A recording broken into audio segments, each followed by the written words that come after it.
Aminado si Coach Taketo dahil sa malakas na depensa na ipakita ni Kai Sotto kontra sa kupunan ng Ibaraki Robots ay nakahabol ang team ng Yokohama sa last quarter ng game.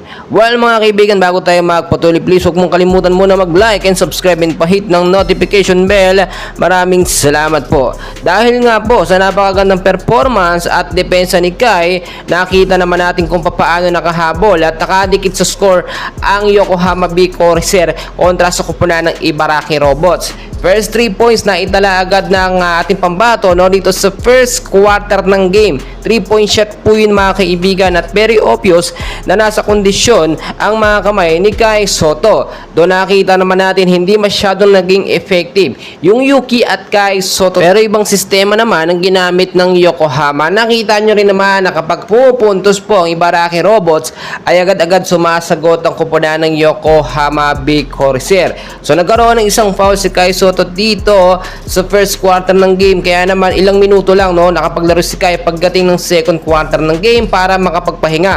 Ang kagandahan dito mga kaibigan, kahit walang depensa ni Kai Sotto sa second quarter ng game ay nanatili ang magandang sistema, offense at depensa ng Yokohama. Nakita nyo naman sa third quarter ng game, under 6 minutes pa saan nakapaglaro ang ating pambato na si Kai Sotto. Pero nakakabahala yung pagdating ng fourth quarter ng game dahil nakakalamang na nga po etong Ibaraki Robots, 6 minutes na lamang yung natitirang oras. Pero nakita nyo naman kung paano once na pumasok si Kai Sotto under 4 minutes, doon na umiral ang malakas na depensa ni Kai. Ibang impact po kasi kapag merong Kai Sotto sa loob, napipigilan niya po yung mga sharpshooter or mga scoring machine ng kalaban na very tested na po sa mga laban.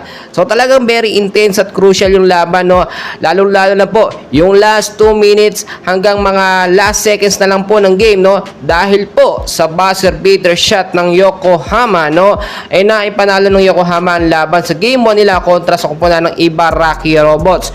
Tulad ng ating sinasabi kaibigan, yung depensa na meron si Kai Sotto hindi po magagawa ng iba, yung tangkad ni Kai, kahit yung import po ng Ibaraki Robots, nakita nyo naman kung paano niya yung sinasabayan. Magaling sa 3-point shot, itong import nila, sanay na sanay din sa balyahan. Ngayon din nakita natin na medyo maingat na sa paggalaw si Kai, hindi siya basta-basta bumibira ng alanganin. So nakita natin hindi lamang yung depensa nag-i-improve kay Kai, pati yung mga shooting skills niya, shooting form niya ay nag-i-improve din.